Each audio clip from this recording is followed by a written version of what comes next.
Happy Pride, talented members of our DMK family. It's your favorite social media maestro, Camilo, coming to you live from a spot where the glam gets real and the secrets aren't kept. Ahead, we have the AMA with DMK episode of a lifetime, queer, owned, and operated, featuring Her Most Imperial Majesty, the iconic Czarina of Palm Springs, Liz Loren Maria Romanov. Joining her in conversation will be none other than the legendary activist and Harvey Milk Foundation founder, Stuart Milk. So don't look away. We've got a star-studded episode ahead of us, and Her Majesty isn't even done getting ready. Come, let's get started. Hello, everybody. Some of you may know me as the Czarina Liz Loren with the Imperial Court System, which is America's largest and oldest nonprofit organization for LGBTQ youth. And some of you know me as just Liz. Most of you do not know me in my other persona as Dr. Danné Montague King, founder of DMK International, who is supporting this presentation. It's a beautiful day up here at my estate, and so we decided to welcome the iconic guest who represents us all everywhere and everywhere else around the world. And I'm talking about none other than the nephew of Harvey Milk, Stuart Milk.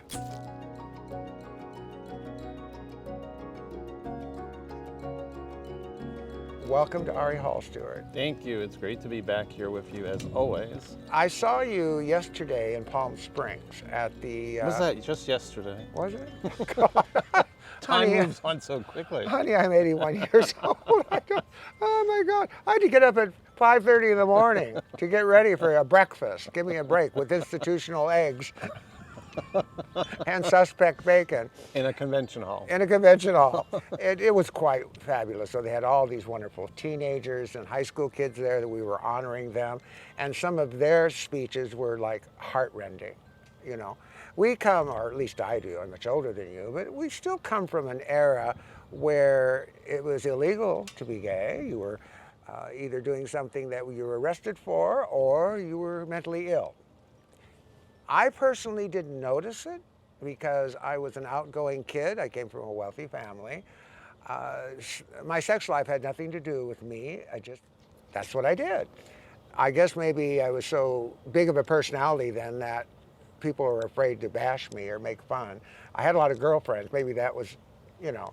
And to be honest with you, some of the straight guys in the football team and all of that in high school were secretly wanting to do things, you know, because in those days, girls weren't as sexually prolific as they are now, and they were horny.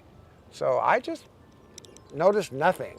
And I think because of that, I became an activist simply because I did not have to suffer anything like I know a lot of kids do now. Yeah. And some of the stories. And actually, I actually am the complete opposite in that, you know, I thought, you know, in high school and junior high that it was a brutally homophobic environment. I felt very different from everyone. I didn't feel included. Interestingly enough, it was that yesterday there was a young man who was going off to the school that I went to, American University, who was one of the GSA students that was there. Right. And he said, I heard you went to American. I said, I did. I said, so when my uncle was assassinated, I don't know if I've told you this story before, but when Harvey was killed, I was 17. It was my first year in college. And Liz, I was not a Danné King or a Liz Loren. And I had... Too tall. You can't hide from the last name Milk. No. And when my uncle was assassinated, I came out.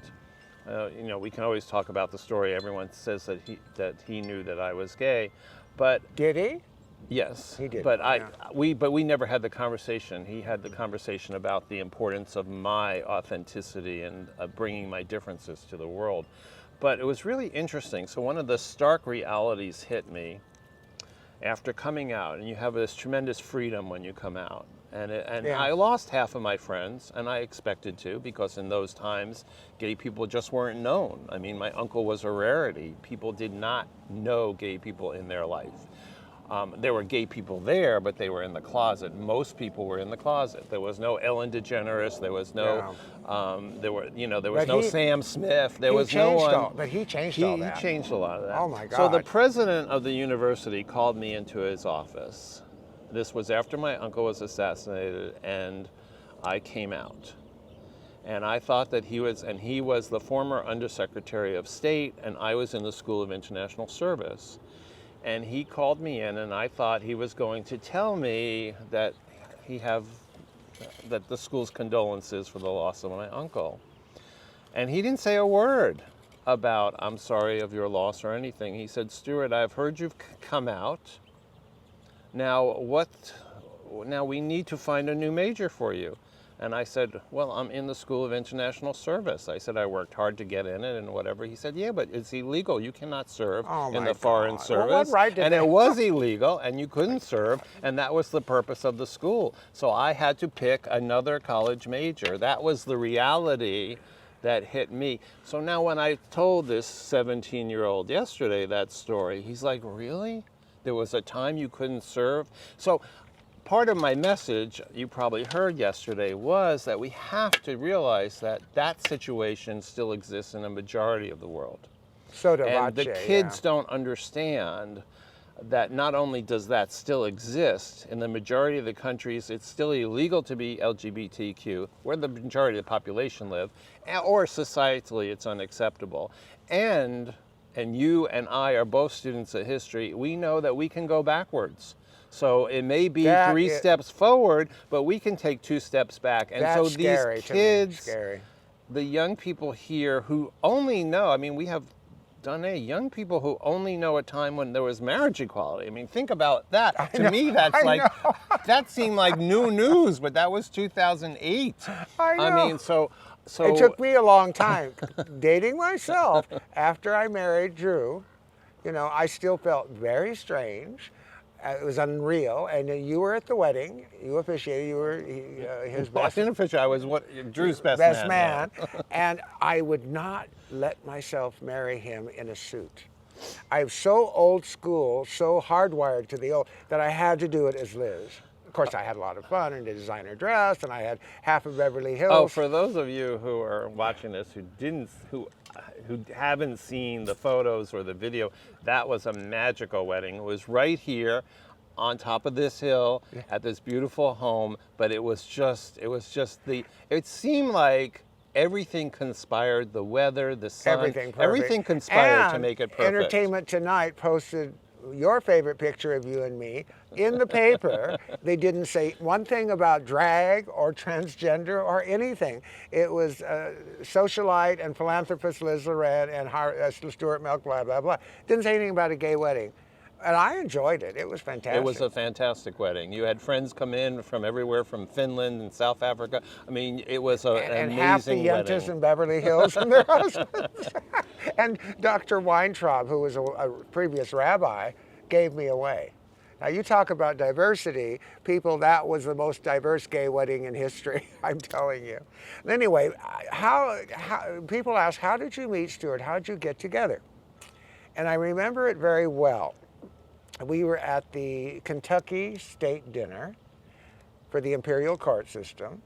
Nicole, everybody was there. You were there. I think you had briefly seen me or whatever, but I went outside for a cigarette, still smoking. Yes, I smoke, so what? It's my body. I know it's not good for me. You're 81 years old. Well, I'm still here. I went outside for a cigarette, and I went up to you, and I said, you know, I'm thinking about this, because I'd heard through the grapevine that despite its fame and popularity, the Harvey Milk Foundation was horribly underfunded at that time. And so I said to you, you travel around the world, I travel around the world, why don't we collaborate our businesses, treat it like a business type arrangement, and do something, get it funded, go forward. And that's exactly what we did. We ended up in Milan, at the City Hall, never forget that event, Berlin, What was that? What was the theme of that? Something about unicorn, or I forget. A we business conference in, yeah. in the UK, And in Norway, in the Ukraine. Right. Yeah. Oh, they had their 20th year DMK anniversary. You got Rick Grinnell, who at that time was ambassador to Germany. And I got Bill Taylor. And Bill Taylor, who I still keep in contact with. I emailed him not too long ago. I said, Bill, you're on MSNBC and CNN so much. Why don't you get your own show?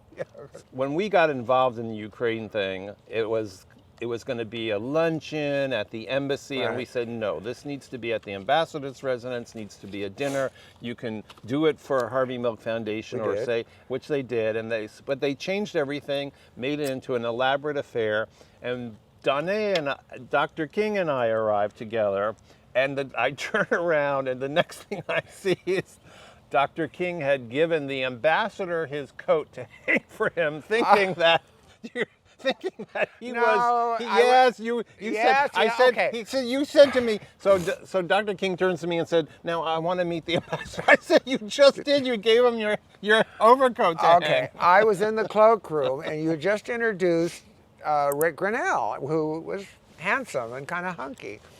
My husband hates him, still does. And I was all thinking about that, and someone yelled, "Oh, Dr. King, you've got to get up here. The ambassador and everybody's waiting." So I walk up this staircase, and I didn't leave my coat, and I saw this older man standing there, and I said, "Oh, here's my coat." And I says, "I'm looking for the ambassador," and he goes, "I'm the ambassador." The conspiring of the Harvey Milk Foundation and DMK created the first time in U.S. diplomatic history with our post, which is basically the embassies and consulates in the Ukraine, ever doing anything with the LGBT community. So they had never, until 2019 when we did this event, do anything. And the LGBT community, which is really hidden in Ukraine and is very much underground. Yeah, it is. We did 19 events, so we were the first LGBTQ organization that had a global impact, or that was outside of the Baltic region doing anything in the Ukraine. We had 19 events. Drew, Liz's husband, went to all the events with me and acted as kind of my associate to work.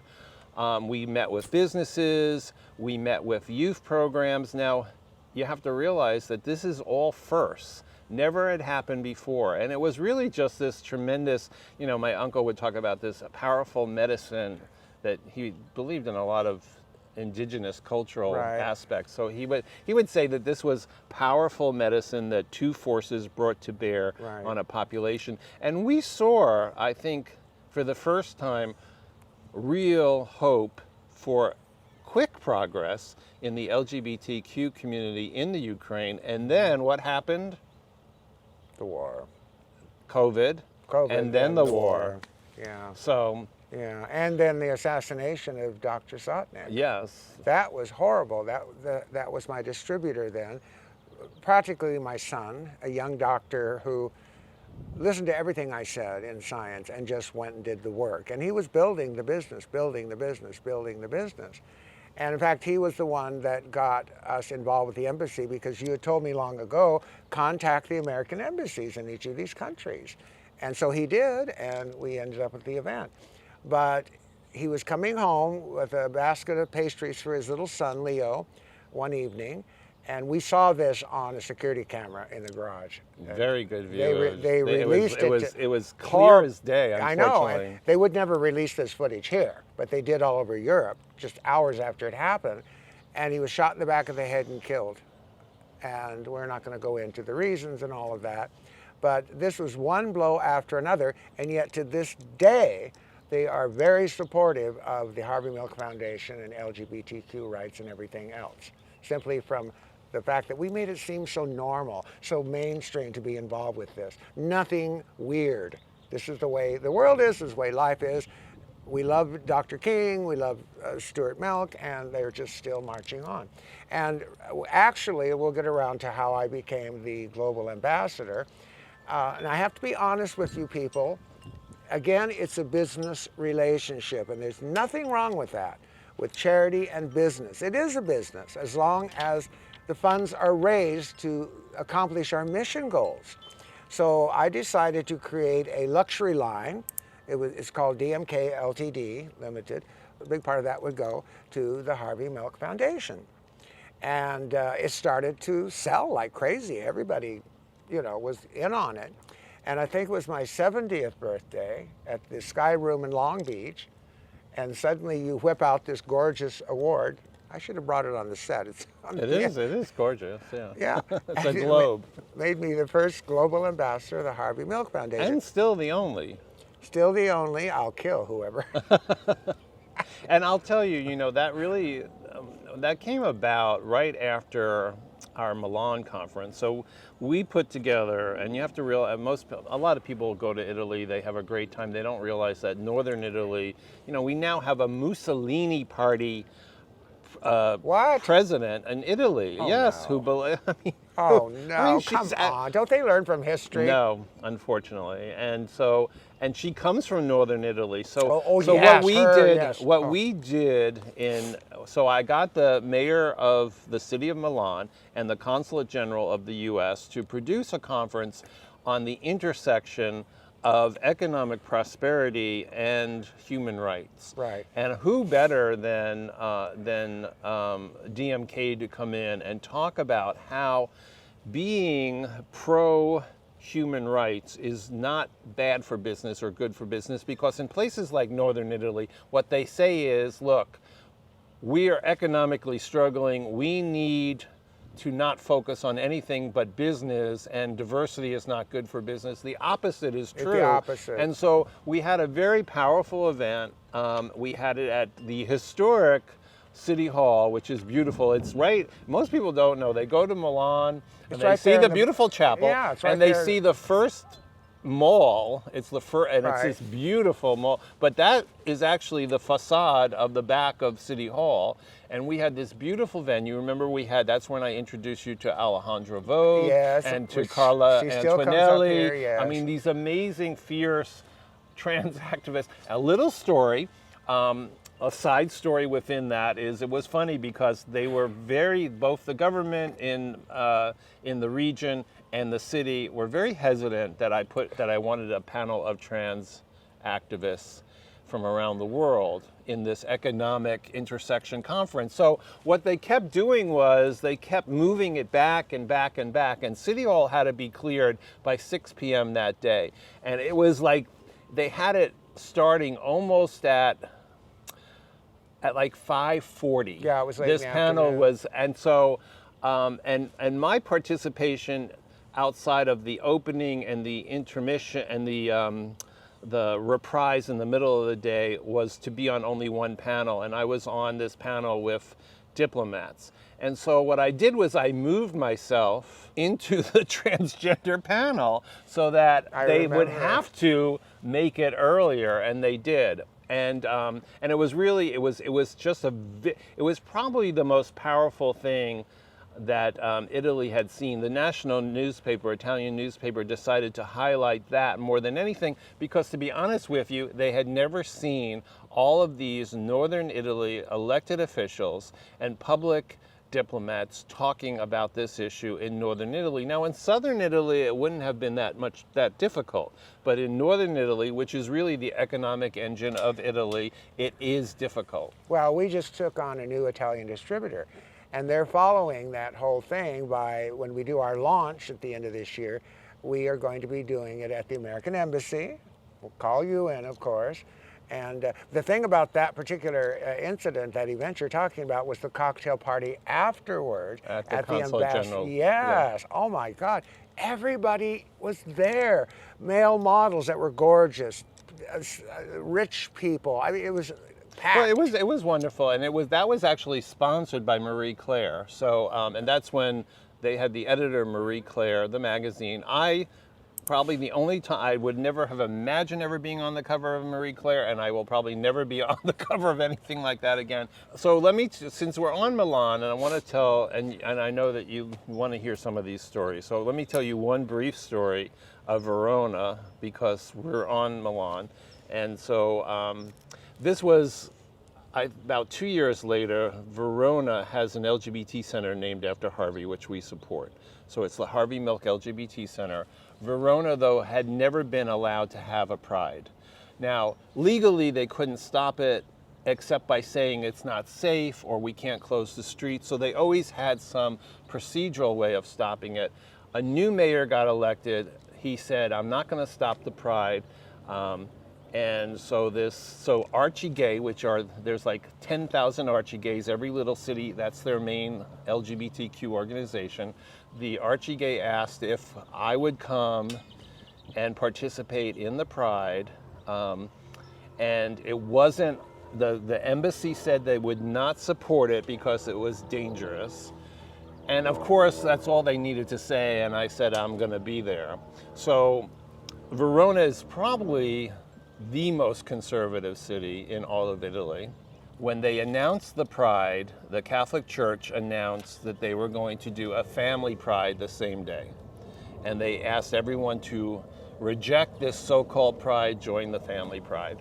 So when I got to Verona, the mayor allowed Archie Gay to use City Hall for a press conference the day before Pride. And I went there and I sat at a table, and the president of Archie Gay Verona, Alex Crenci, he had everything all set up, and I said, but you've got just one microphone. He said, yeah, but we can't be on camera. And I said, you're the president of it. He says, but no one at work knows that I'm gay, and oh my only God. myself. So anyway, so we set up this thing. I said, well, is this mayor joining us? They said, no, the mayor's out of town. I said, I just heard he was down the hall. And so anyway, gone. so all I had is Andrea, who you met, Andrea Right. Bonfi, who works for the Milk Foundation, is Italian, and he was doing some translation. And so that we did this news conference, and Alex walked behind me and was caught on the 3 networks. Oh no. By accident. And when the news conference ended, Alex we were talking with him, and he said, oh my God, it's my boss. He texted me. He just saw me on TV. And He was said, outed. Alex, please call me. And I said, so Alex, you'll call him. We're here to support you. You'll call him. He said, no, you don't know. He was now part of the organizer of the Family Pride, the counter pride to Gay Pride. To Gay Pride, right.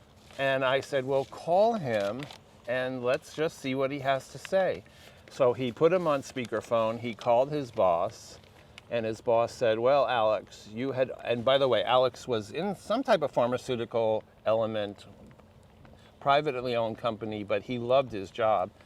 So he called his boss and he said, Alex, you had been a leader at work. You had been someone that I had admired. I just saw you on this homosexual thing on TV. And Did he get fired? let me tell the story. All right. And so Alex was kind of dumbfounded. And he said, well, Alex, like I said, you were a leader at work. Obviously, I didn't know how much of a leader you were. You were one of my best employees. Maybe I didn't know how much courage you actually have. I want you to know I could never imagined good people that I admire, someone that I thought could rise in this company would be involved in such a thing. And therefore, my view of such a thing must be wrong. I'm going to leave this family pride. I am going to march with you Really? in this pride. Oh my God. And our company will march with you. And Alex started crying, and I started crying, and it got even better because, as Andrea Bonfi, our lead in Italy, said, so the next day for Pride, by the way, the Pride March was successful. There were a lot of protesters, more protesters than marchers, but it was larger, a little bit larger than the Family Pride. So it was a good first step for Verona. But the best thing was La Repubblica, the national Italian newspaper came up to Andrea, because they know that we've done so many events. They said, does the Milk Foundation have a good story for us? And we said, well, we're not sure that they would tell it, but let me introduce you to Alex Cremiscia, and maybe he could introduce you also to his boss. That became the headline story in all of Italy's papers on that Saturday of the first gay pride in Verona that the Milk Foundation supported. I had left long before that, but I didn't know any of this. Well, this was 2 years afterwards. Yeah. Now, speaking... But you remember, we did 2 or 3 events a year in Italy for many years. Right. We were the only ones working there. Jumping over to Germany, talking about, getting back to our discussion about a business type relationship, we kept repeating this over and over, and one of the honchos of IBM in Berlin came up to me and said, I keep hearing about this DMK and everything else, and being in business with the Harvey Milk Foundation. How do we get involved? And this was like honcho of the IBM, and I just looked at him and said, create a product, take the donation, and advertise it. That's it. I don't know if they ever did that. Well, but but that's not the formula. The formula is the people behind DMK. So Dr. King, Dr. Lacondi, Randy Larson, everyone behind it understands kind of the environment that the Milk Foundation will focus in on. And you're also living it. So most people don't realize that changing young people's lives from where they're hiding something about themselves to their authenticity is important. Now, I first saw this at the Royal Academy of Medicine with Dr. King, the acne summit, in 2018. In London, and these young kids, I mean, so it was acne, but they were going through the same things that I remember as a queer youth. Yeah. Hiding themselves, not wanting to go to school. I remember this one young man in particular, and he had the most horrific looking acne, but he said, I couldn't face people, the names that they would call me. I would make excuses why I couldn't go to school. And he was so proud to be there with his now DMK corrected and perfect skin. But he was so proud that he said, I remember, I felt this wonderful synergy when he said, I want other kids to know that they can have a future. And he actually started teaching other young guys on skin and everything else. He did a blog. Now he's still tall, handsome young man, going to get married, very successful, but he never forgot that time, ever. The whole reason why I created Liz Loren was not involving so much being part of the imperial court system, although that was kind of the vehicle. I was trying to think of something that I could do, that I knew I could do well, because I always loved fashion, makeup, all that kind of thing, as side hobbies and so on. So I decided to create this persona. And the point of it is, and I'm often asked if I'm a transgender, by the way. A lot of people think, I don't know how they could possibly think that, but they do. I did it because I wanted to prove that a highly successful, world-class scientist, that's what the PR says, could be exactly what they wanted to be anytime, any place, and just do it. And I was told by my business partner, you're going to wreck your career. You know, you can't go around dressing up in drag in different countries with the DMK people and all that. The reverse happened.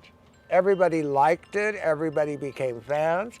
They thought it was amazing. And the only reason is if you decide to do something just for fun, just because you can do it, you at least have to do it with style and grace. Otherwise, the opposite will happen. People will make fun of you and things like that. But I just shoved it down their throat. And you'd be amazed, just like this story you just told about Verona. Once people see something in a different light, in an elevated light, their mind will be changed. That story that you told yesterday at the breakfast, I was sitting there with tears literally streaming down my face about the Peru incident. Can you quickly just recount that? It's one of so many stories I have of the power of what one person can do by their authenticity. So this was 2016, and Carlos Bruce, who is the first openly gay elected official in Peru. He was a member of Congress. He was outed, but then he embraced that.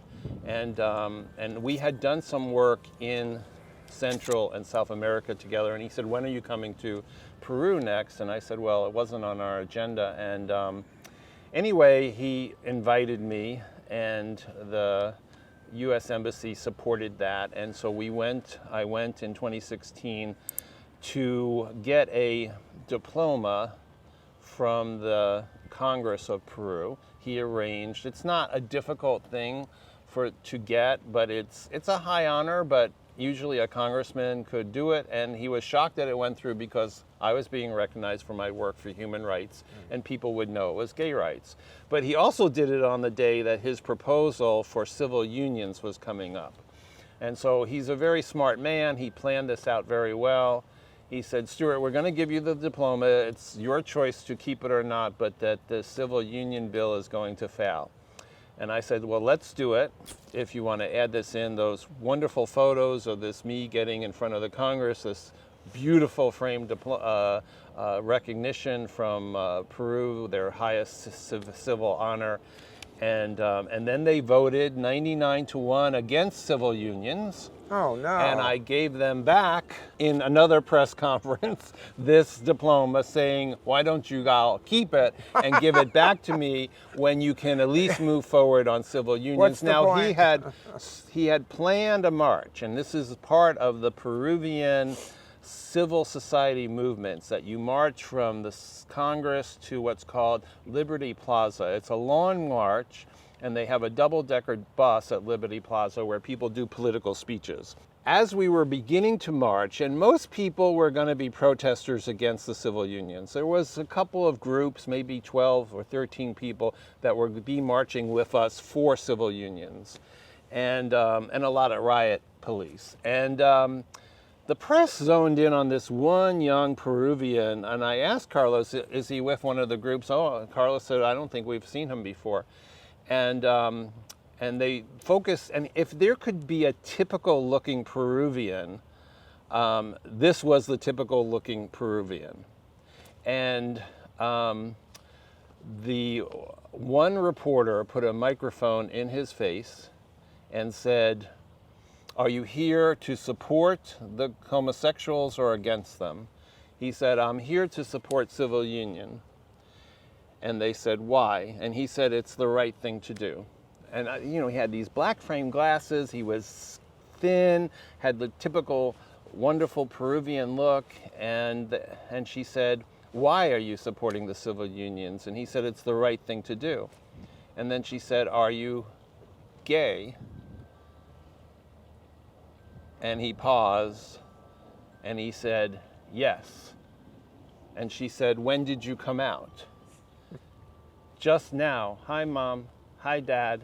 I love it. Every network, I love it. every network covered that.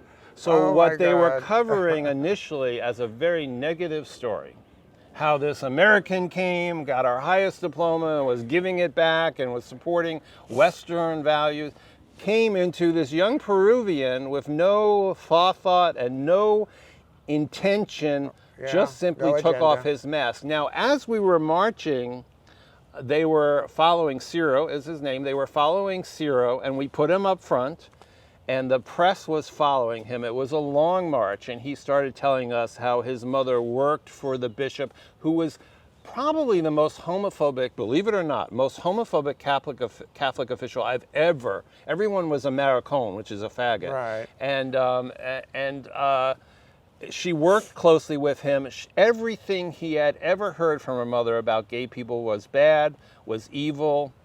And he said, oh my God, what have I done? And as we reached Liberty Plaza, all of the press was on Ciro. And a woman, this beautiful Peruvian woman who, looked very young to me, but Ciro was only like 16, came over to him in tears. And in front of the national Peruvian press, she said, I love you. Whatever I told you before, whatever I told you about who you are now was wrong. You are perfect. You are my son, and I love you. And they embraced, and all the national cameras were on that, and that became the second lead story. So at the end of the day, the power, without thought, without intention, of someone's authenticity, and that not only changed the dynamic of the day, but it started an internal debate throughout Peru on what is this really a lifestyle of what people have told us, or is this something different? And so Carlos Bruce, I admire him. He's an amazing politician. And I sometimes think that I do good work, but this young man, Ciro, who, by the way, we've continued to work with in other countries, changed the whole dynamic of a country just simply by taking off his mask. A grassroots thing right in front of the whole press. And people basically, a lot of people do ask me about, of course everybody knows who Harvey Milk is and the movie that came out starring Sean Penn and all of that. But a lot of people ask me, well, what does the foundation actually do? This is one of the main things that it does. This story right here is why this gentleman travels the world. He's close with heads of state in almost every country, the Pope himself, presidents, everybody, this humble man. This is the purpose of the Harvey Milk Foundation, not just to fund certain things like scholarships or this and that and the other, and that happens too, but it's these worldwide epic, newsworthy events that are generated by this gentleman and the things that happen around him. He's kind of like a catalyst. All right, let me go down the list here. Oh, by the way, I want to bring on camera real quick this young man, our head of our social media at DMK, Camilo. Camilo and his scripts, which are so professional that I can't read them. Hi, Camilo. Hi, Camilo. Hi. How do you feel working for a company that is an LGBTQ owned company and hires everybody from every walk of life, as long as they qualify, of course? How do you feel about that? Well, it's been a really drastic change of pace from the rest of my professional career. I've always been in spaces before where I didn't have to hide myself or like hide the fact that I was queer or trans, but there wasn't this like innate understanding of who I was, or just some of the things that come with like trans identity, like needing to take time off of work for gender affirming procedures, or just like health related things, right, like therapy, like DMK is just really a space where I never have to worry if my boss or if the people who I work for understand my experience, because it's a shared lived experience. His boss is now this, so hello. That was I never feel like I need to explain that part of myself, which is a huge source of emotional labor that I was doing at literally every other job. And did you know before you came to DMK, and if you've learned since, how much their support means to an organization like Harvey Milk Foundation? It's enabled us to do all these things. I had no idea. I had no idea. Did you know that as an employee of DMK? When I first started, I mean, but it was... once you became employee, is that well known within the company? Absolutely. Okay, perfect. We have plaques about the Okay. diversity honors like over our water cooler. It's everywhere. Everywhere. All Our over. Pride campaign collection every year, a percentage of the proceeds gets donated to the Harvey Milk Foundation. I'm going to just toss this in. Camilla was responsible for us creating formulas for and products for a Pride collection. Now, I didn't know it was entitled that. Before that, it was DMK Limited, transgenesis and all of that.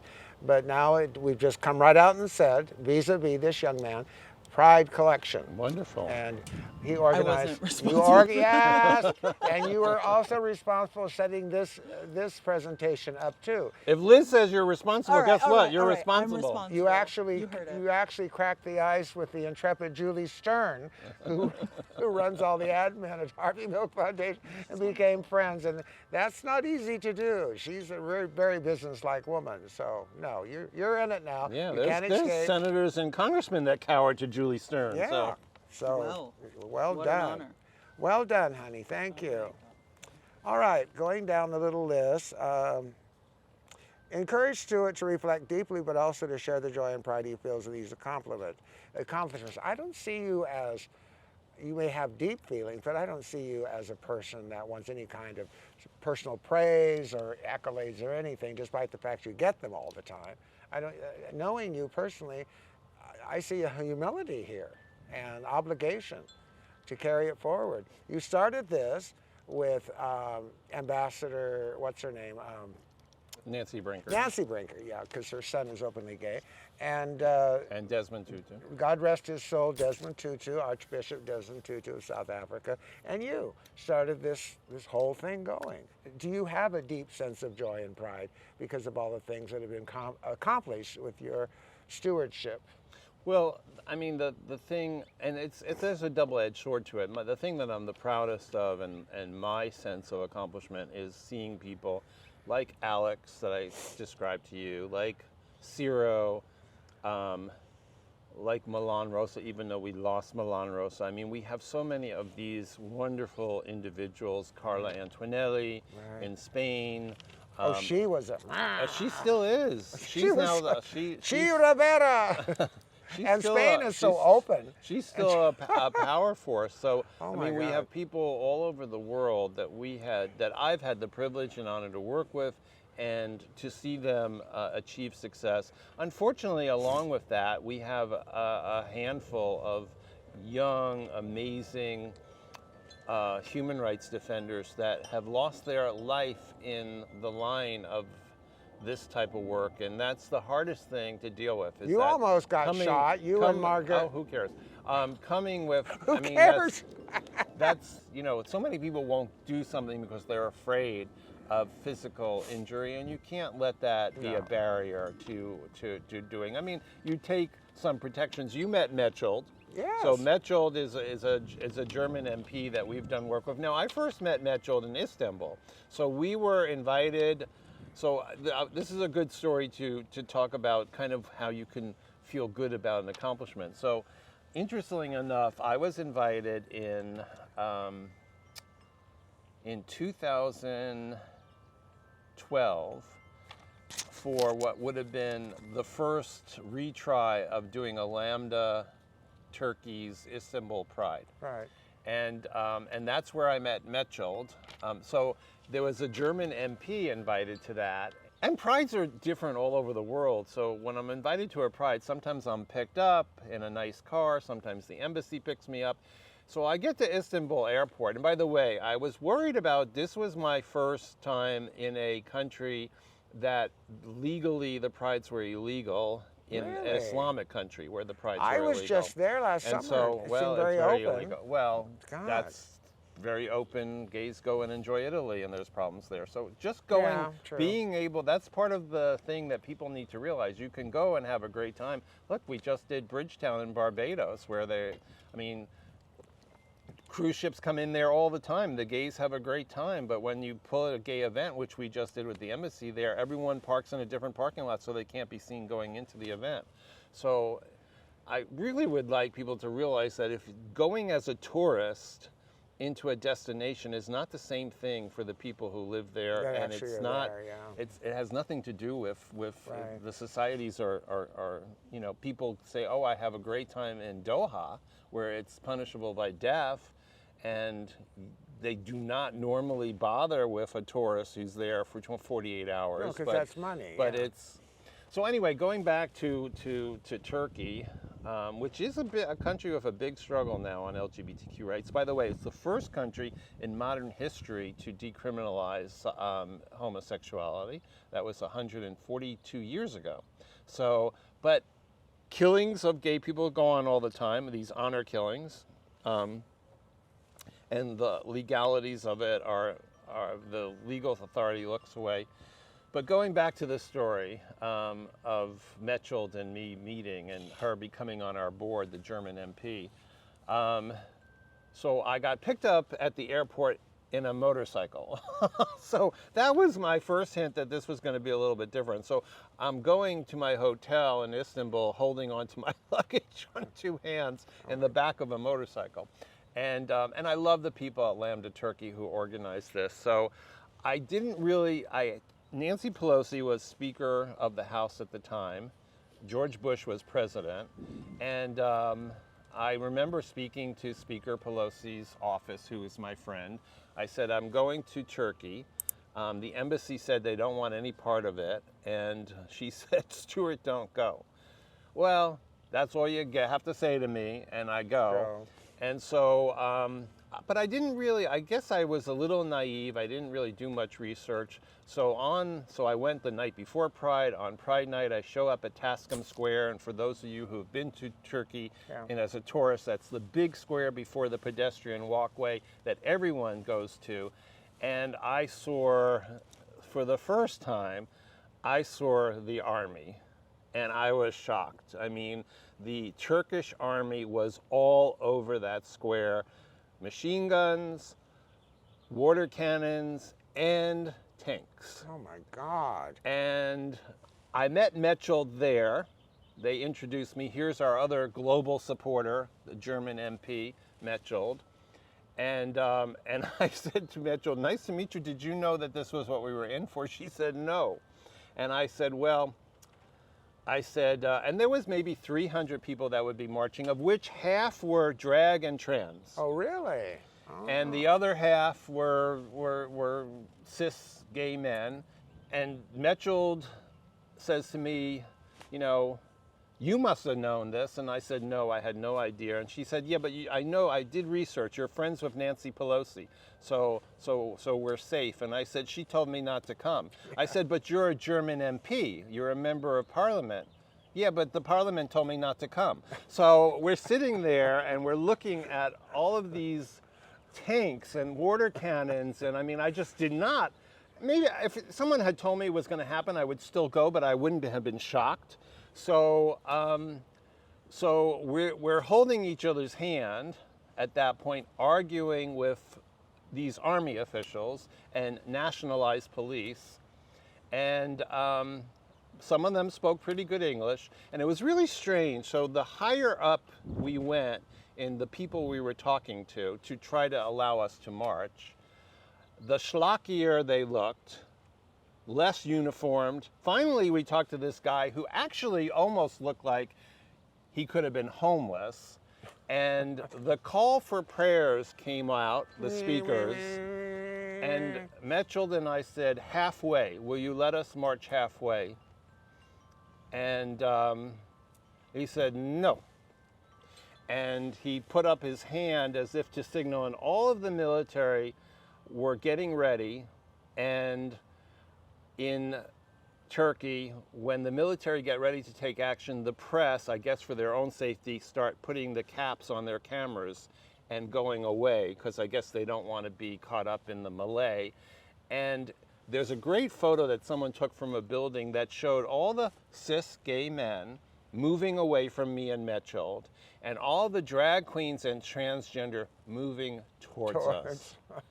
As we were going to do this illegal march. And then, as you know, in call to prayers, they come in two waves. The second wave of the call for prayers came off, and he said, a quarter way. You can go a quarter. And he gave the signal, and the rubber bullets and the water cannons went down, and we marched a quarter of the way. And by the way, that march, which was amazing, and then everyone rejoined, including the cis gay men, and we marched a quarter of the way, and it was really, you know, I've been to so many countries where we do legal marches that have tremendous societal unacceptance. No one waves back, like in Budapest. No one will wave back at you at a gay pride parade. People who were there were waving back. Oh my God. So it was really nice. And then of course Metchel, you've met Metchel, oh, yeah. you know her. She's a we very get a staunch... quarter of the way and she say, we keep going. I said, that's her. I said, let's just call it a day. And so she's not gay. She's a very staunch parliamentarian. She took me all through the government, showed me everything, but she's like, she's a tough gal. Yeah, she's the health minister now in Germany. Oh, she's she? Yeah. God bless her. I'll never forget that funeral for intersex people. Yeah, the Catholic Church asked me to speak, which was amazing. This man was like, he was in a cathedral in Rome. I don't know how you do it. You pitched your voice, everything. It was a intersex person who had passed away, and we won't go into intersex right now. It's not as common as people think, and yet it isn't. I mean, people don't talk about intersex too much, but because of our what we did in Germany with her, it was like 2-3 months later, the German government decided to change the law that when a baby is born, the parents do not have the right to assign what sex is going to be, right? You know, before the kid even has a chance to be of the age of accountability. So now they can be, what, 12? Is it 12? I don't know, but I think that they're given sufficient time. Sufficient, yeah, 12, 14. So the kid knows what it, because I met some tragic people there. I met one lady who was born with both sexual organs, and the parents chose, and this person grew up not feeling in the least bit like a woman, did not want to be a woman, but nothing could be done, and went to the doctor and complained, and this broke my heart. I said, what did the doctor tell you? Oh, you just have to get used to being a funny lady. I mean, this was horrible. So, you know, there are things going on in the world through people like her, like Margaret, that do change things. Things can change if you go public with it enough. So it is changed in Germany now. Well, that wraps it up for this afternoon. It's a gorgeous day. I wish we could do a little tour of my estate. We've had wonderful events up here over the years, and we probably will have more. I want to talk about our Pride collection. I mentioned that earlier in the segment. Camilo, could you get back on camera and tell the audience, how do they get involved with the Pride collection? So, if you want to support the work that DMK and the Harvey Milk Foundation are doing together, especially to our esthetician audience out there who is watching, we're going to be releasing now. We're filming this in May, but this is dropping in June. We're going to be releasing our special Pride Collection Fundamentals kits, where part of the proceeds go to the Harvey Milk Foundation. And yeah, if you've enjoyed this conversation, if you like the work that Mr. Milk is doing. I have seen that in the warehouse. Those are the ones with the rainbow stuff on the side. Oh, the packaging that DMK does is so amazing. You know, so many of your clinicians and clinic owners and distributors, I've met them. They're so with it, and so it's been an honor to meet so many of you. But the packaging, I know, on all these special collections is kind of off the charts. And it just means so much to people around the world that you would get behind supporting this particular collection, and all the people that you serve who have members of the LGBT community in their family, their friends, their neighbors, their business associates. They may not always say it, but they're going to love seeing that. And so thank you so much. Thank you so much, Liz Loren. Thank you, Camilo. Thank you, DMK. And wherever your Danné persona is, this is really this is part of the Harvey Milk Foundation family. We would not be where we are today without our amazing partnership with DMK. And I can say vice versa on that. You've opened up doors in other countries that we weren't in yet, so it's tit for tat. Anyway. And to our clients who are looking for how to support for Pride specifically, go to one of our queer estheticians. There's plenty in the LA area. Yeah. Like, support your queer esthetician this Pride Month, especially. We need that coin. Let's go. Yeah, like Leona, who I personally know. And shout out to Tiny Bubbles. Yeah. Shout out to Jerry Shipman. Yes, shout out to Nathan. Viola. Shout out to Monique Hart at BOP Skin Therapy. Yeah, all of these wonderful, wonderful people. Thank you for viewing with us today, and may the rest of your weekend, which is coming up, be blessed and full of joy and happiness. Thank you.